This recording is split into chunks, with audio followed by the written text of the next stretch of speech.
بيت الخلافة قام يا خلاني،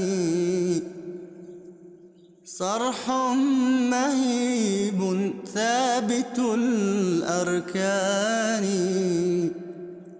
حصن حصين لا يضام نزيله، فاسعوا بعزم صادق الوجدان. بسم الله الرحمن الرحيم. أعزائي المشاهدين، السلام عليكم ورحمة الله وبركاته. أهلا بكم في حلقة هذا الأسبوع من أنشطة أمير المؤمنين حضرة ميرزا مسرور أحمد الخليفة الخامس للمسيح الموعود أيده الله تعالى بنصر عزيز. ويشرفنا أن نقدم لكم أبرز ما جاء في اللقاء الذي عقده حضرته نصره الله مع وفد من خدام الأحمدية من السويد، كما تفضل حضرته الأسبوع الفائت بلقاء وفد من إندونيسيا. ونبدأ بلقاء حضرة أمير المؤمنين أيده الله تعالى بنصر عزيز مع أعضاء من مجلس خدام الأحمدية من السويد. السلام عليكم. يوم الأحد 9 من نوفمبر الجاري تشرفت مجموعة من خدام الأحمدية في السويد بلقاء حضرة أمير المؤمنين أيد الله تعالى بنصر العزيز، وكانوا قد سافروا خصيصا لحضور هذا اللقاء الذي عقد في إسلام أباد، وقد أتيحت لجميع الخدام فرصة تقديم أنفسهم وطرح الأسئلة حول مجموعة من المواضيع المعاصرة والدينية. بچپن یا جوانی کے دوران کیا کوئی ایسے استاد، مربی یا رہنما تھے جن سے حضور کو خاص طور پر روحانی رہنمائی یا انسپریشن حاصل ہوئی ہو؟ ہمارا سارا ماحولی استاد تھا ہمارا، ربا میں رہتے تھے جی، سارے لوگ تربیت کرتے تھے، ہمارے ٹیچر سارے نیک تھے، پڑھانے والے تھے، دیندار تھے، اور جو جماعتی نظام تھا اطفال میں خدام میں سارے نصیحتیں کرنے والے تھے، تو ہمارا ماحول تو اور تھا، تمہاری اتنا شہروں میں تو نہیں رہتے تھے یہاں، ٹھیک ہے، ربا کا ماحول اس وقت بہت اچھا تھا، ٹھیک ہے، سارے انسپائر کرنے والے تھے۔ حضور آج کل بہت سے لوگ یہ کہتے ہیں کہ جب تک میاں بیوی دونوں کام نہ کریں گھر کے اخراجات پورے نہیں ہوتے، لیکن اس سے بچوں کی تربیت متاثر ہوتی ہے، اس بارے میں حضور انور سے رہنمائی کی درخواست ہے۔ میں کیا کہہ سکتا ہوں، آپ کو خود پتہ ہے آپ کے کتنے خرچے ہیں اور بچوں کے اخراجات پورے ہوتے ہیں کہ نہیں، یہ تو آپ بتا سکتے ہیں نا، مجھ سے پوچھے میں کہوں گا قناعت کرو تو اخراجات پورے ہو جاتے ہیں، اور بچوں کی تربیت تو بہرحال پہلا فرض ہے، جب اللہ تعالیٰ نے بچے دیے ہیں تو ان کی تربیت کرنا بھی تو فرض ہے نا، ذمہ داری ہے نا ماں باپ کی، کام پہ لگ کے اپنے بچوں کی تربیت نہیں خراب ہونی چاہیے۔ ویسے اگر کوئی ایسے پروفیشن میں ہے جس کا انسانیت کو فائدہ ہو رہا ہے، کوئی ڈاکٹر ہے، کوئی ٹیچر ہے، عورت بھی، اور وہ کام کر رہی ہے تو ٹھیک ہے، ایسا اپنے وقت کو آرگنائز کرے کہ جب بچے چھوٹی جو عمر کے بچے ہیں ان کو تو خیر وقت دینا چاہیے، جب بچے اسکول جانے لگ جائیں تو پھر ان سے پہلے یہ بچے گھر آئیں اسکول سے، ماں باپ میں سے کوئی نہ کوئی گھر میں موجود ہونا چاہیے تاکہ ان کو ریسیو کرے، ان کو خیال رکھے، ان سے پوچھے، نہیں تو پھر بچے آئیں گے اور دیکھیں گے نہ ماں گھر میں نہ باپ گھر میں، فریج کھولیں گے تو اس میں یہ بسکٹ یا کوئی چیز نظر آئے گی، کھا لیں گے، کچھ نہیں ہوگا تو ویسے کہیں گے کہاں اماں نے کچھ بھی نہیں بنایا ہمارے لیے، پھر اس کے بعد کوئی نگرانی کرنے والا نہیں تو باہر چلے جائیں گے کھیلنے کھولنے کے لیے، اور ہو سکتا ہے کسی غلط صحبت میں بھی پڑ جائیں۔ تو اس لیے بہتر یہ ہے کہ اگر کام کرنا بھی ہے تو اس طرح آرگنائز کرو کہ بچے جب اسکول سے گھر آئیں تو ان کو وقت دے سکو، ماں باپ میں سے کوئی نہ کوئی، ٹھیک ہے۔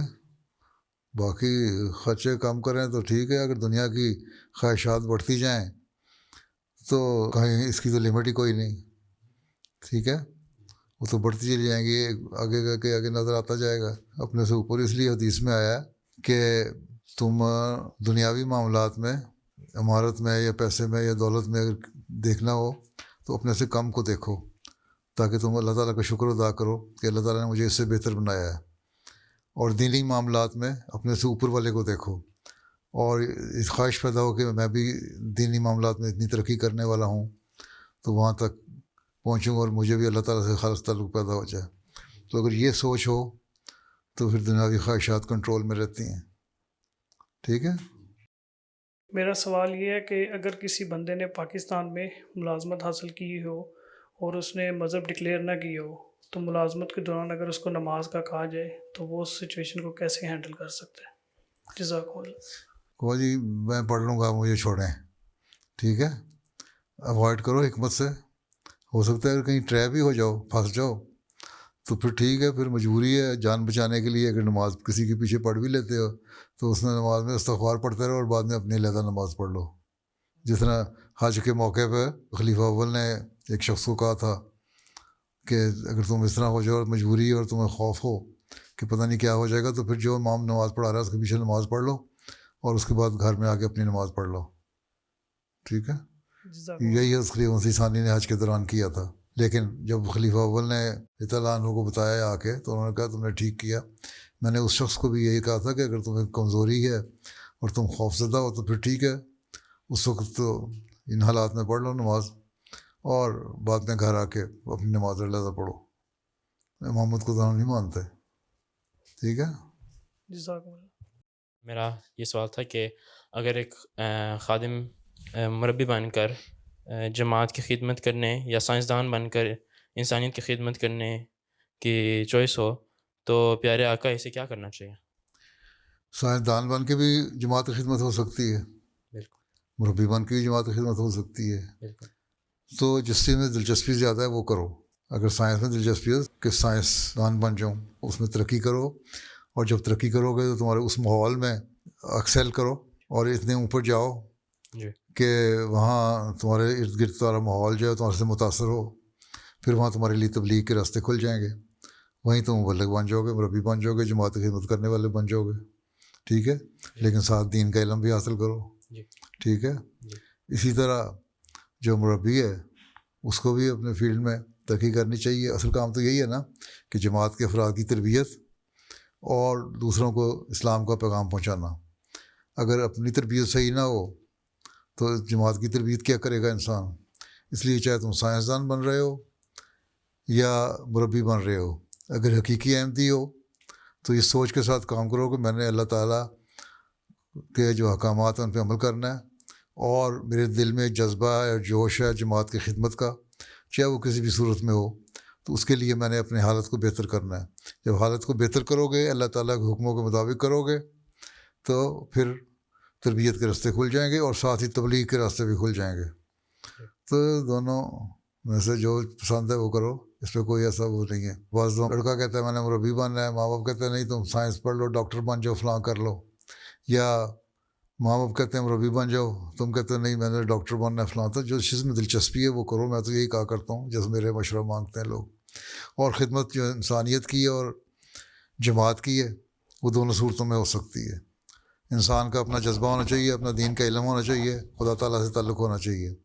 ایک سائنسدان بن کے تو دنیا میں پڑ جاؤ اور بھول جاؤ خدا کو تو کوئی فائدہ نہیں. ڈاکٹر عبدالسلام صاحب بڑے سائنسدان تھے، ایک ہی جماعت میں ابھی تک فی الحال ایسا سائنسدان پیدا ہوا ہے نا. اور وہ نیک آدمی بھی تھے، نمازیں پڑھنے والے، تہجد پڑھنے والے، قرآن کریم کو غور کرنے والے. انہوں نے کہا قرآن شریف میں سینکڑوں آیتیں ایسی ہیں جو سائنس کے اوپر مجھے گائیڈ کرتی ہیں. آخر نوبل انعام لے لیا انہوں نے. تو وہ کہتے ہیں مجھے تو رہنمائی قرآن شریف سے ملتی ہے. تو مربی نے بھی قرآن کریم پڑھنا ہے اور سائنسدان نے بھی قرآن کریم پڑھنا ہے اور اللہ سے تعلق رکھنا ہے. اس سوچ کے ساتھ کام کرو تو جو مرضی بنو. Assalamu alaikum, beloved Huzur. My name is Alexander Taha Svensson, and my question is, at what stage in life should a person take the step of doing waqf? Whenever you are ready to offer your life as a waqf zindagi. This is why those who are waqfin now, I ask them that they should renew their bond at the age of 15 when they are somehow mature, and then renew the bond again after completing their education, right? So that they will know that if being a waqf zindagi, what are they going to do? And with their own wish and desire, they are going to do waqf. I offered my life as a waqf zindagi after completing my education. So whenever you are ready and you think, after pondering over it, after proper reflection on the responsibilities of a waqf zindagi and the sacrifice you will have to make, then when you are ready, then you can do waqf or offer your life as a waqf zindagi. So it is upon you. So if you are mature enough at the age of 16, you can do it at that age. If you think that no, I still have to do something, complete my education, and become something which is beneficial for the Jamaat, then I will offer my life as a waqf zindagi. Then you can do waqf at a later stage after completing your education. So there is no time limit. It is your heart which is telling you when to do it. Right?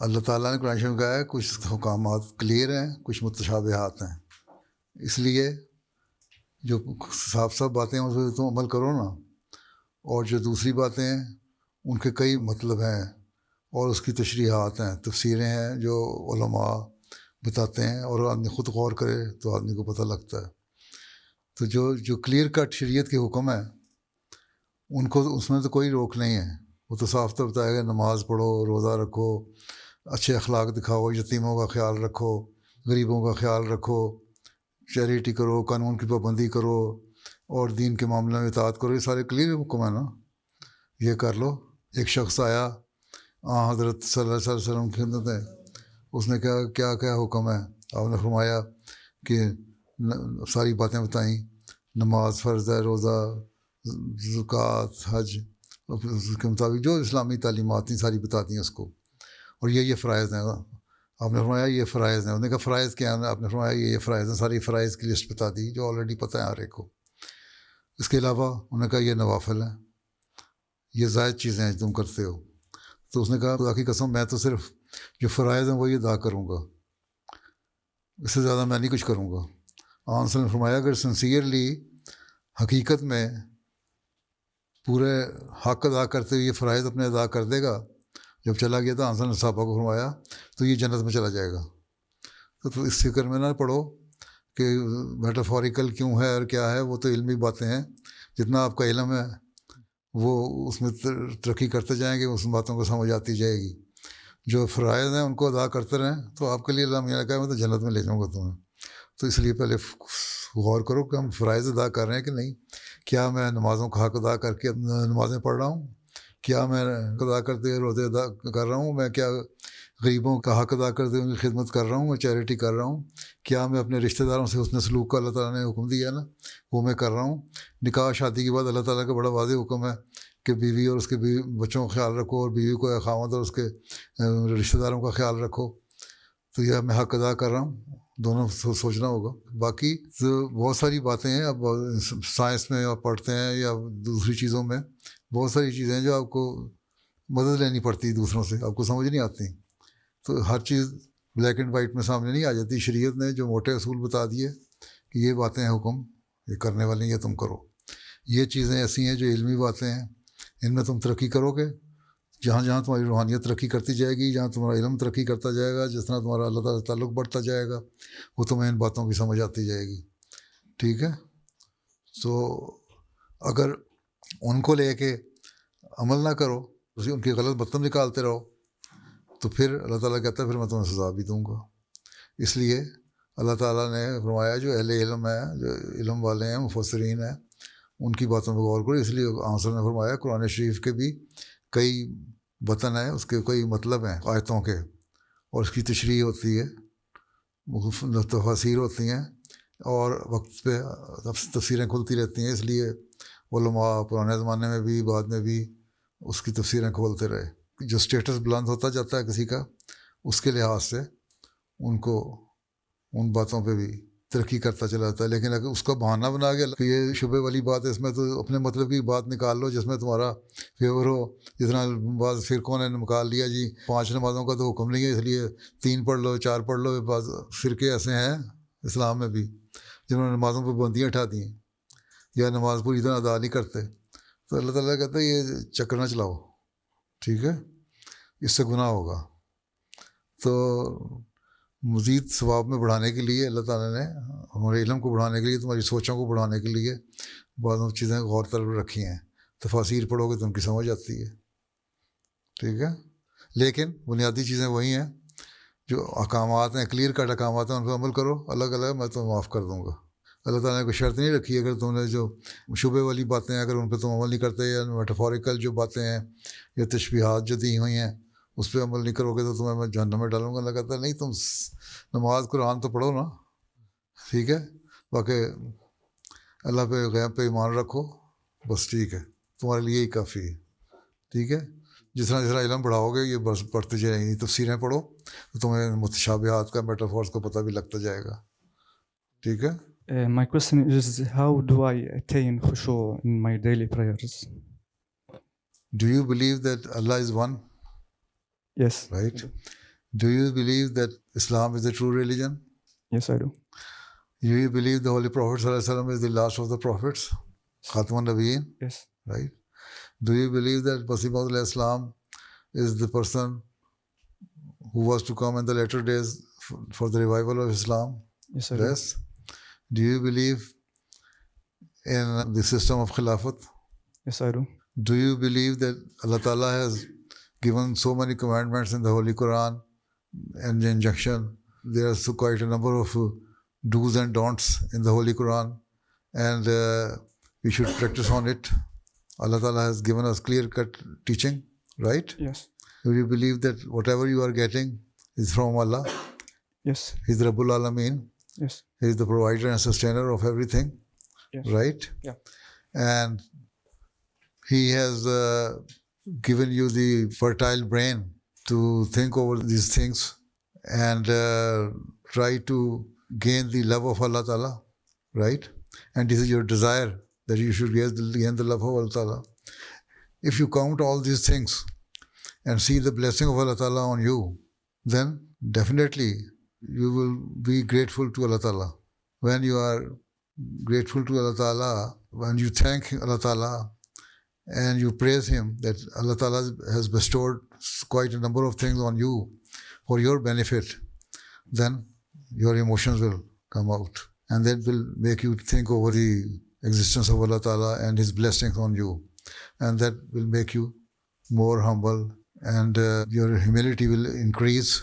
And when these type of emotions come, then definitely you will cry. You will seek Allah's help, that Allah Ta'ala increase these emotions more than before. So that is called khushu, right? So if you count all these blessings which Allah Ta'ala has bestowed upon you, that can make you to understand the concept of khushu and the closeness of Allah Ta'ala.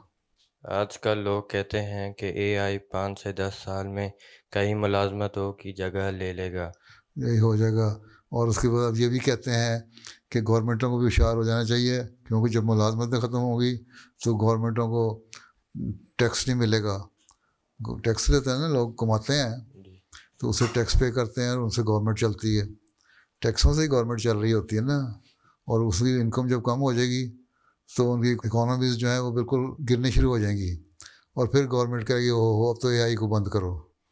ٹھیک ہے، تو کہیں نہ کہیں ان کو کبھی نہ کبھی سینس آ ہی جائے گی. تو تم کیا کہتے ہو کہ ہم اس صورتحال میں ہم نوجوانوں کو کن فیلڈز میں جانا چاہیے؟ جس فیلڈ میں بھی جاؤ گے وہاں اے آئی آ جائے گی.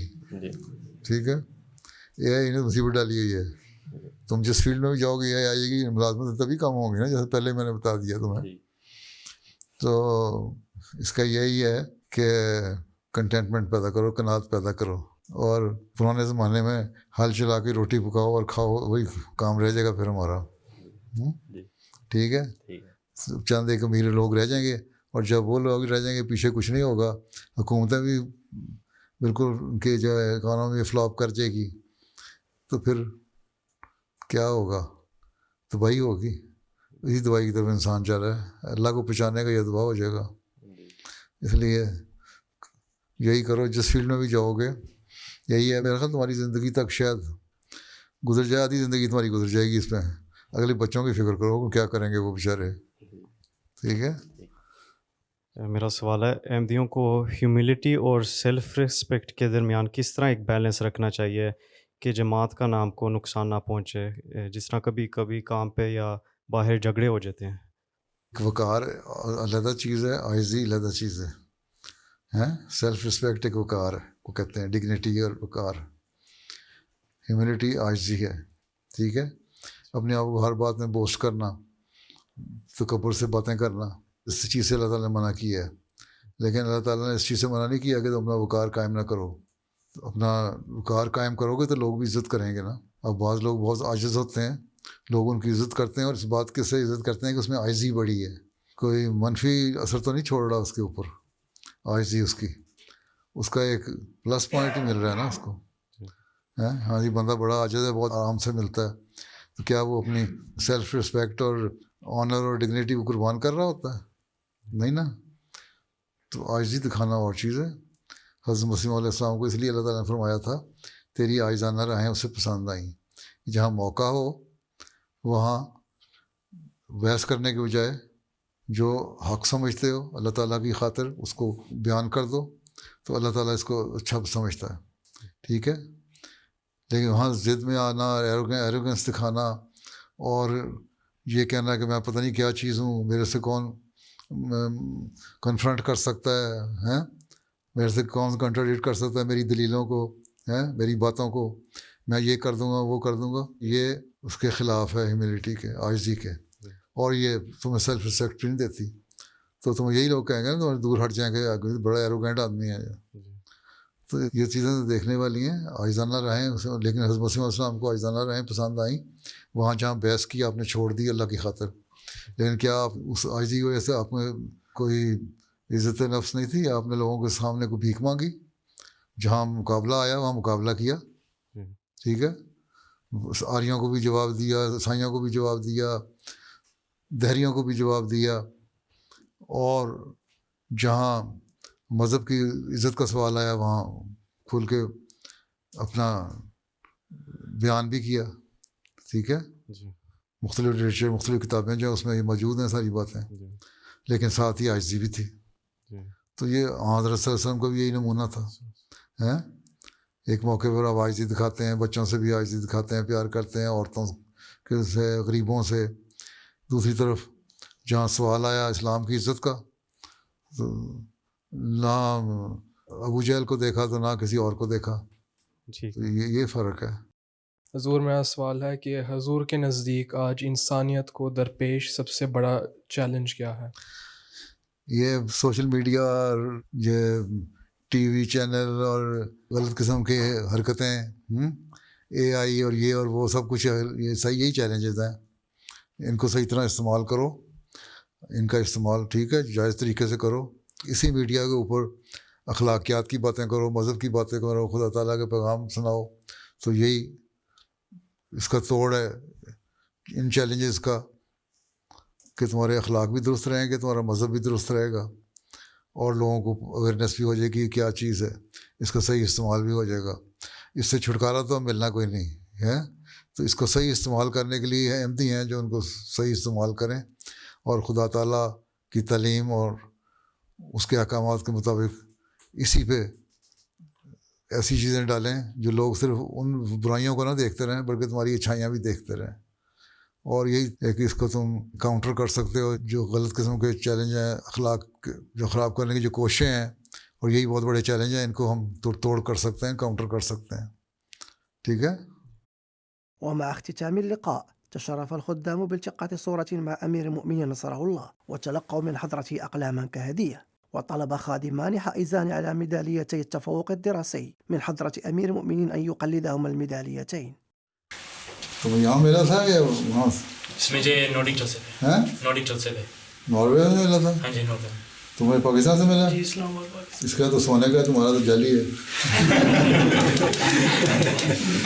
یہ تو 10 گرام سونا ہے اس کے اندر، اس میں نہیں ہے میرا خیال ہے. میرے لیے تو بس سونے کے برابر ہی ہے. بس اصل چیز.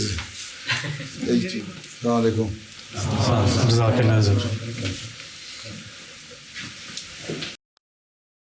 يوم الأربعاء تشرف وفد من إندونيسيا بلقاء حضرة الخليفة.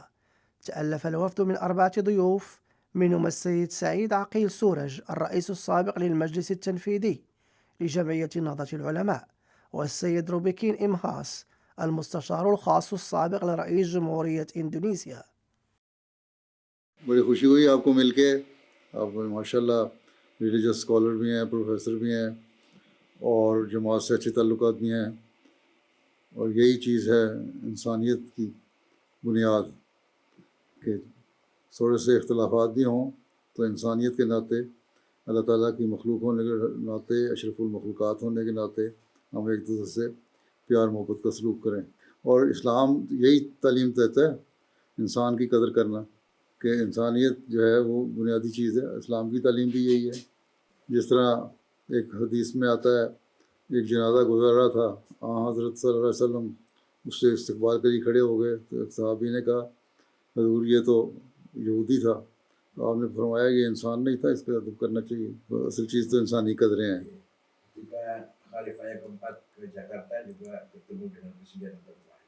جب خلیفہ رابی تشریف لے کے انڈونیشیا، ان کی ملاقات بھی ہمارے سابق پریزیڈنٹ سے ہوئی. وہ کافی خوش تھے انڈونیشیا کے دورے پہ، اور آپ لوگوں نے بڑا اچھا ان کا استقبال کیا اور بڑا اچھا آنر دیا، عزت دی، اور ان سے اچھے فنکشن ہوتے رہے. وأكد الضيف أنه لا يؤمن بكراهية أتباع المذاهب الأخرى. اگر ہم سارے مل جائیں اور اسلام میں اختلافات نہ ہو آپس میں، تو ہماری ایک قوت ہے، ایک طاقت ہے. دوسری حکومتیں، طاقتیں ہیں، یہ کبھی اسلام کا مقابلہ نہیں کر سکتے. مسلمانوں کو ظلم کرنے کے وہ کبھی سوچیں گی دو دفعہ. میں نے تذکرہ کی جو کتاب پڑھ لی ہے، اور مجھے پتہ لگتا ہے کہ جو بانی احمدیہ انہوں نے یہ ساری جو اخوت اور مطلب وہ بنانا چاہتے ہیں. یہ اصل چیز تو یہی ہے. اصل میں تو قرآن کریم ہماری بنیادی چیز ہے، اور اللہ تعالیٰ نے قرآن کریم میں جو کافروں کی نشانی یہ بتائی ہے قلوبہم شتیٰ، مسلمانوں کو تو ایک ہونا چاہیے. دل پھٹے ہوئے دو کافروں کے ہوتے ہیں، ہمارے تو ایک ہونے چاہیے تاکہ ہم اکائی بن کے دجال کا اور جو اسلام مخالف طاقتیں ان کا مقابلہ کر سکیں. اصل چیز یہی ہے ہم ایک ہوں. باقی تھوڑے موٹے اختلافات جو ہوتے ہیں اس کو اتنی وجہ نظر نہیں بنا دینا چاہیے کہ ایک دوسرے کے جانی دشمن ہو جائیں.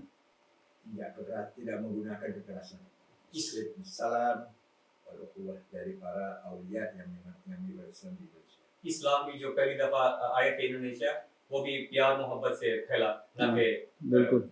سختی سے. اور اب اس وقت انڈونیشیا جو ہے مسلمانوں کی تعداد کے لحاظ سے بڑی حکومت ہے اور بڑا ملک ہے. اس لیے آپ لوگوں کو تو اپنا بڑا کردار ادا کرنا چاہیے، دنیا کو اپنے پیچھے چلانا چاہیے. کوئی ایک میسج جائے دنیا کو کہ مسلمان ایک ہیں، تو پھر اس قسم کی سوچیں رکھنے والے جو لوگ ہیں وہ اپنی خوف سے نہیں تو کم از کم اپنی سوچوں کو بدل کے رہیں گے. یہی تعلیم دیں یہاں کہ ہمیں اپنا اسلام کا جو تعلیم، حقیقی تعلیم کا نمونہ ہے نا، وہ دکھانا چاہیے ہر مسلمان کو. باقی چھوٹے موٹے اختلافات اگر ہمارے ادھر دوسرے مسلمانوں کے درمیان ہیں تو کوئی ایسی مسئلہ نہیں ہے، ان کو حل کیا جا سکتا ہے. آخر ہم ایک اللہ کی عبادت کرنے والے ہیں، ایک رسول صلی اللہ علیہ وسلم کو ماننے والے ہیں، ایک قرآن کریم کو ماننے والے ہیں، آخری شریعت کتاب مانتے ہیں. تو پھر اگر دوسرے اختلاف ہیں تو اس کو ان کی خاطر ختم کر دینا چاہیے. قرآن شریف میں اللہ تعالیٰ نے یہ فرمایا ہے کہ جو تعالیٰ والا کلمۃ سواء بیننا وبینکم، جو کلمہ ہے ہمارے اور تمہارے درمیان، وہ اللہ تعالیٰ کی ذات ہے کہ شرک نہیں کریں گے. اس پہ اہل کتاب کو جب یہ کہا ہے تو ہم مسلمان تو پھر اکٹھے ہونا چاہیے، اور اس کو رحمت بنانا چاہیے، زحمت نہیں بنانا چاہیے. اس سے ترقی ہوتی ہے. تو بہرحال اتنے بڑے جو فالوئنگ ان کی ہے، اللہ تعالیٰ ان سب کو توفیق دے کہ ان کے جو یہ باتیں ان کو بتاتے ہیں ان پہ وہ عمل بھی کرنے والے ہوں، اور حقیقی اسلام کی تصویر پیش کرنے والے ہوں. اگر ان جیسے پرامن لیڈر دنیا میں پیدا ہو جائیں، اسلام کی حقیقی تعلیم بتانے والے دوسرے علماء بھی، تو اسلام کی جو غلط تصویر دنیا میں پیش ہوئی ہے وہ ختم ہو جائے. ابھی سب سے بڑے پرابلم ہمارا وہ غربت ہے. ان کے پاس دل کی دولت ہے، ان کے پاس اور نیچرل ریسورسز کافی سارے ہیں. غربت تو اگر ان کی لیڈرشپ اچھی ایماندار ہے تو اس غربت کو ختم کر سکتی ہے صحیح طرح انویسٹ کر کے ملک میں. ان کو یہ بھی دعا کرنی چاہیے، کوشش کرنی چاہیے کہ جن کے جو سیاستدان ہیں، لیڈر ہیں، یہی ہماری بدقسمتی ہے کہ ان ملکوں کے، مسلمان ملکوں کے لیڈر آنیسٹ نہیں ہیں.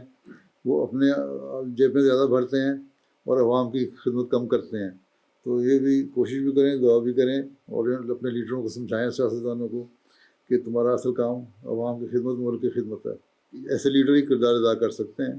جماعت احمدیہ تو چھوٹی سی جماعت ہے، ہمارا تو یہ لیڈر کچھ نہیں کر سکتا سیاستدانوں پہ انفلوئنس، یہی کر سکتے ہیں، نیک نیت سے کام ہو تو اللہ تعالیٰ برکت ڈالتا ہے. وذكر الضيف أن بعض المسلمين ينضمون إلى الجماعات المتطرفة. لوگ ہیں نا جو جن کو اسلام کی تعلیم کا پتہ نہیں، نماز بھی 5 وقت نہیں پڑھتے، شاید ایک بھی نہ پڑھتے ہیں روز کی، لیکن اسلام کے نام پہ فتنہ فساد پیدا کرتے ہیں. ان کا رد کریں اور ان کے خلاف مہم چلائیں. وعند نهاية اللقاء أتيحت للضيوف الأحمديين من إندونيسيا الذين حضروا أيضا فرصة التقاط صورة مع حضرة أمير المؤمنين نصر الله.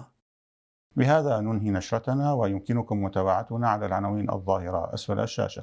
دمتم آمنين، والسلام عليكم ورحمة الله وبركاته. بيت الخلافة قام يا خلاني